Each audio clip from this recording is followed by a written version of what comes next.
menjual PCR dengan harga yang lebih mahal lagi. Bayangkan dengan harga 3 juta turun menjadi 275.000. Setelah mengumpulkan sebanyak 23 triliun baru turun 275.000. Itu luar biasa kejahatan ini. Sangat zolimnya. Jadi apa-apa menjadi alasan pembenaran. Ya, kalau pertumbuhan ekonomi turun ya alasannya karena pandemi. Kita nambah utang juga alasan karena pandemi. Mau menambah periode masa jabatan juga ya alasannya pandemi. Kalau enggak tambah 3 periode ya kasihlah perpanjangan 3 tahun dengan alasan pandemi. Kalau utang ini tidak bisa selesaikan, yang mengakibatkan terjadinya utang yang itu yang kita selesaikan.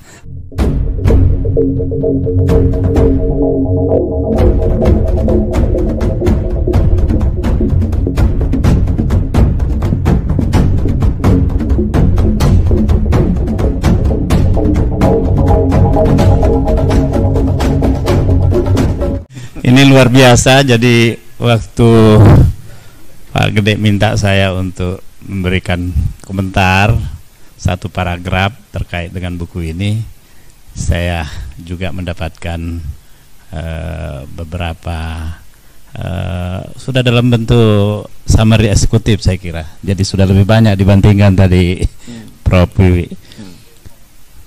Saya berpendapat buku ini luar biasa, tajam, intuitif, dan penuh dengan nalar. Tapi tadi apa yang disampaikan oleh Bang Rizal, bahwa ini tidak lama lagi, dan rupanya Bang Rizal ini sudah berkawan dengan Pak JK kembali. Dulu Pak JK ini kan juga termasuk yang berpendapat bahwa bukan tidak lama lagi, tapi hancur negeri ini kalau dipimpin oleh Pak Jokowi. Saya cuma tidak tahu advice apa yang diberikan oleh Pak JK kepada oleh Pak Bang Rizal kepada Pak JK sehingga Pak JK tiba-tiba mau jadi wapres. Tapi di masyarakat Sulsel ada anggapan yang menyatakan bahwa untung Pak JK jadi wapres, kalau tidak betul-betul hancur.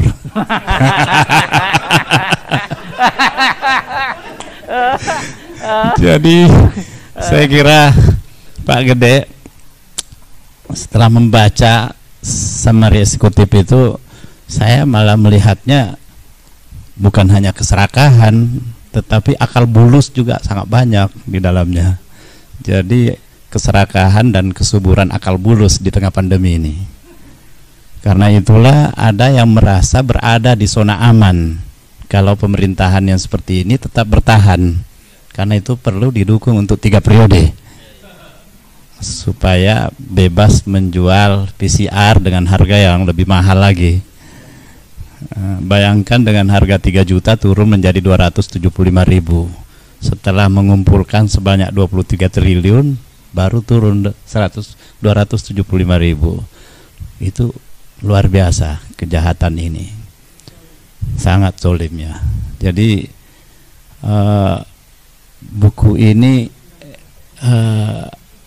dan diatur dengan berbagai cara supaya pelaksana daripada program pandemi ini itu bebas dari hukum. Ya, meskipun kita memberi apresiasi kepada MK karena semua dia batalkan sekarang yang seperti itu. Termasuk sekarang ini MK menyatakan bahwa Omnibus Law itu inkonstitusional meskipun masih diberi kesempatan 2 tahun. Ini juga agak susah untuk kita pahami. Ini akal bulus apa lagi ini? Akal bulus. Nah, saya nggak tahu Bang Rocky tidak hadir hari ini apa kalah dengan akal bulus. Akal sehat. Mestinya kita ingin mendengar kupasannya tentang buku ini.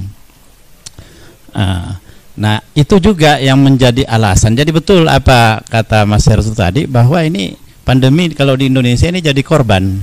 Kalau di negara lain kan iya, menelan korban. Kalau di sini dia yang jadi korban. Jadi iblis dan setan di sini bersatu betul, luar biasa ini. Jadi dia yang menjadi korban di sini. Jadi apa-apa menjadi alasan pembenaran. Ya, kalau pertumbuhan ekonomi turun ya alasannya karena pandemi. Kita nambah utang juga alasan karena pandemi. Mau menambah periode masa jabatan juga ya alasannya pandemi. Ya, ini kan sudah mulai di DPRD. Kalau enggak tambah 3 periode ya kasihlah perpanjangan 3 tahun dengan alasan pandemi. Kalau 3 periode mungkin agak malu-malu, tapi kalau dengan 3 tahun ya ini menguntungkan juga bagi DPR, DPD, DPRD tingkat 1, tingkat 2. Karena apa? Semua tiba-tiba bertambah tanpa harus lewat pemilu. Yang sengsara cuma rakyat. Itu. Nah, yang lain, saya kemarin di Udayana saya bicara. Ini kami ini agak hati-hati. Apalagi kami ini kan orang Islam. Orang Islam itu bisa terhambat masuk surga kalau terhalang oleh utang, saya bilang. Nah, kita ini bisa secara kolektif susah masuk surga ini karena kita banyak utang. Dan akan terus tambah utang. Dan utang kita itu akan lebih besar tambahannya daripada kemampuan kita untuk membayar bunga utang. Ini luar biasa. Oh, teman-teman saya di sana guru-guru besar itu mengatakan, bukan hanya orang Islam, Pak Tamsir, kami juga di kalangan Hindu. Itu tidak bisa masuk surga kalau banyak utang. Jadi kita itu harus diselesaikan juga utang dulu. Nah, kalau begitu sama-sama kita ini. Nah, supaya kita tidak terhambat untuk masuk surga ya. Ini gimana menyelesaikan ini? Kalau utang ini tidak bisa selesaikan, yang mengakibatkan terjadinya utang yang itu yang kita selesaikan. Iya, itu. Nah, sekarang ini udah ada DPD sekarang ini dengan Bang Repli ini luar biasa, sudah jalin kerjasama yang cukup luar biasa. Tadi malam juga saya mestinya ikut bergabung untuk geruduk beliau ini kan, tapi saya sambil menunggu driver datang, saya tertidur di perpustakaan dan rupanya dia nggak mau bangunin saya. Jam 11 bangun, udah langsung itu nonton 2 anggota DPD yang datang ke rumah beliau itu untuk memperjuangkan presidensial threshold 0%. Bahkan sekarang ini kita lebih maju lagi, bukan lagi pada presidensial threshold saja, tapi nanti kalau itu selesai atau kalaupun tidak selesai kita akan maju dengan amandemen. Amandemennya apa? Kalau dalam pasal 6A ini ayat 2 hanya mengatakan pasangan capres dan cawapres diusung oleh partai atau gabungan partai politik peserta pemilu. Nah, kita ingin berhenti di situ dan ditambahkan atau calon perseorangan yang didukung oleh Dewan Perwakilan Daerah Republik Indonesia sebagai peserta pemilu non parpol. Nah, jadi ada 2, ada peserta pemilu parpol, ada non parpol. Nah, saya sudah bicara dengan Pak Lanyala, harus dihindari kesan bahwa seolah-olah ini hanya untuk mendukung orang DPD. Saya bilang kita punya yang hebat-hebat juga di luar, itu harus bersama-sama memperjuangkan ini, dan dia juga harus punya peluang dan kesempatan besar untuk itu. Lanyala bilang, saya tahu karena Anda berteman dengan Pak Gatot dan Pak Rizal Ramli, itu yang Anda maksud kan? Ya, termasuk itu, termasuk Pak Anies Baswedan, Pak Ganjar, Pak Mahfud MD. Karena itu Pak Mahfud juga nanti kita mau ajak, karena sudah 2 anggota mantan ketua MK ini yang mendukung kita, Pak Jimli Asidiki dengan Pak Hamdan Sulfa. Pak Hamdan itu akan menjadi konsultan juga. Koordinatornya Pak Repli Harun, harus di atas kalau Pak Repli. Iya. Nah, kita goda juga ini. Saya sudah goda Pak Mahfud. Udah 2 mantan ketua MK. Ketiga Abang. Nah, saya undang untuk datang diskusi. Dia bilang saya sesuaikan nanti dengan waktu. Insya Allah dia bilang. Dulu kita undang waktu Pak Gatot dengan Bang Rizal dan Pak Lanyala di Serpong, tapi mendekati pertemuan dia menyampaikan kalau dia tidak bisa hadir, tapi minta dijadwalkan ulang. Karena beliau ini bagus juga, kayak sekarang ini dinasehati Pak Dudung ini. Memang Papua itu saudara kita. PKB tidak, dia pemberontak, dia lawan kita. Saya nggak tahu apa Pak Dudung sadar sehingga dia akan meralat itu komentarnya, termasuk meralat komentarnya tentang tidak usah terlalu serius belajar agama. Jadi saya kira buku ini luar biasa, layak untuk kita baca, dan terutama kepada para politisi yang mau menguji kemampuan intuisinya. Saya ini kan punya tugas baru di DPD selaku ketua kelompok DPD di MPR. Jadi harus membangun komunikasi politik dengan partai-partai politik, fraksi di DPD, DPR, dan kepada masyarakat luas. Karena itu terakhir ini Mas Gede kalau kontak saya untuk acara, kadang-kala harus betul-betul mencoba mengatur jadwalnya sedemikian rupa. Tadi ini lagi mimpin rapat, tinggalkan dulu lari ke sini. Dan banyak ke daerah. Jadi tadi saya mau merespon ini Pak Marwan ini, Pak Marwan Batubara bagus ini, DPD siap untuk menyiapkan panggungnya di daerah itu untuk mimbar rakyat. Nah, tinggal kita bersinergi dengan kami, dengan HMI, kami ketua kami ada di samping saya nih. Itu bisa, karena yang banyak itu mensupport di bawah itu kami tuh. Iya, ada hanya kami. Jadi ada kami, dan ada kami. Ada ikami. Nah, kami kata keluarga Makassar kalau itu kami. Jadi ini kayaknya yang dekat-dekat kami nih yang bisa memang memimpin perubahan ini nih, Bang Rizal nih. Jadi karena apa? Ini sudah ada koalisi gemuk sekarang dari 7 partai, dan itu menguasai 82% suara. Sehingga secara formal apapun yang kita mau lakukan itu sepertinya mentok. Ini yang akan menjadi pemenangnya. Itu. Karena itu saya sudah bertemu dengan teman-teman di Demokrat. Demokrat sejalan dengan kita bahwa presidensial threshold ini 0%, tanpa presidensial threshold. Itu.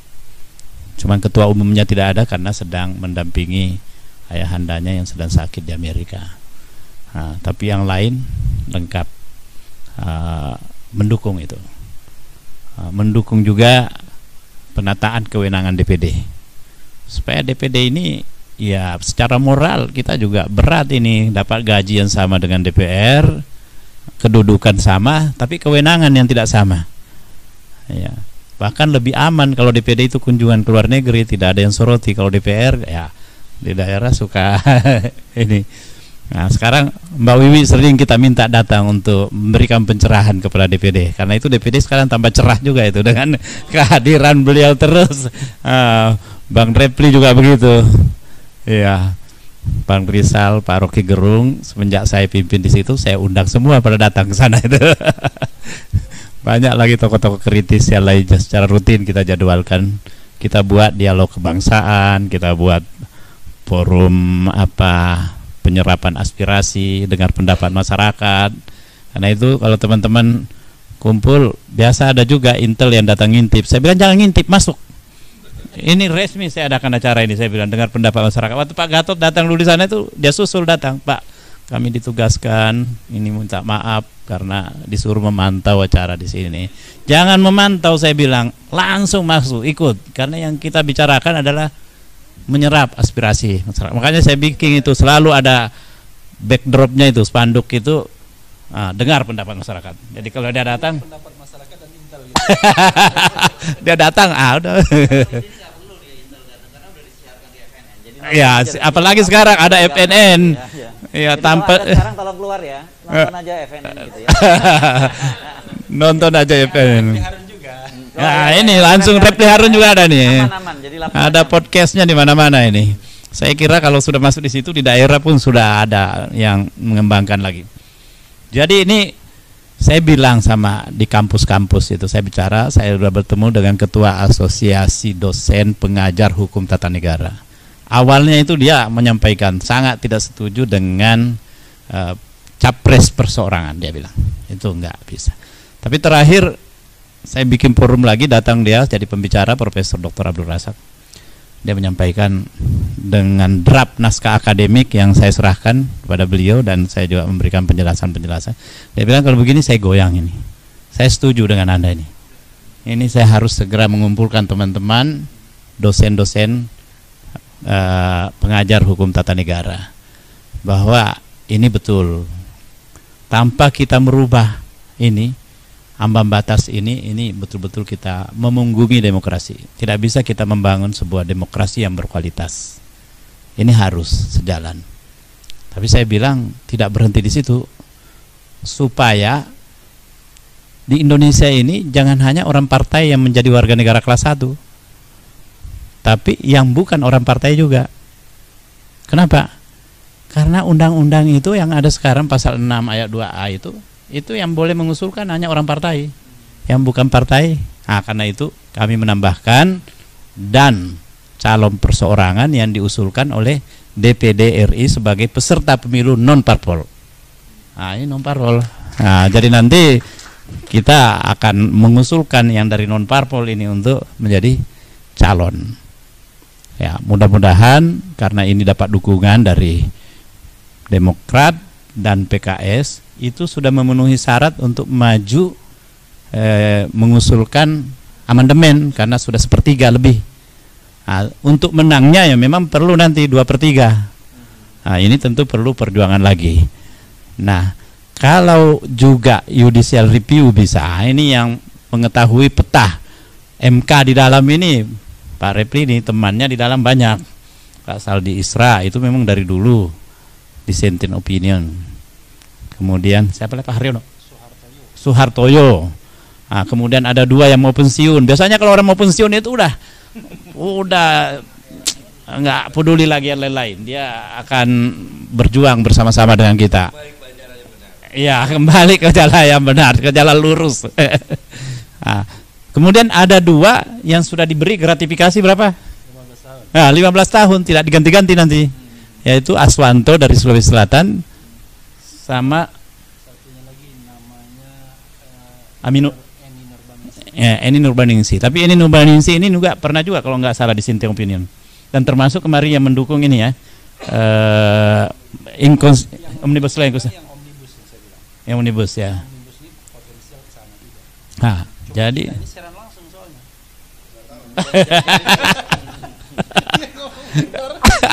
wah iya, ya udah nggak apa-apa, udah terlanjur. Biar tahu bahwa mereka sangat diharapkan oleh publik. Itu saya kira. Ya, pesan itu perlu disampaikan tuh bahwa rakyat saya mengharapkannya. Saya kira seperti itu. Juga mudah-mudahan sampai juga ke Menko Polhukam ini bahwa hati-hati sebagai mantan ketua MK kalau tidak ikut bergabung dengan yang sudah menginginkan perubahan ini, ya nanti ketinggalan kereta ya.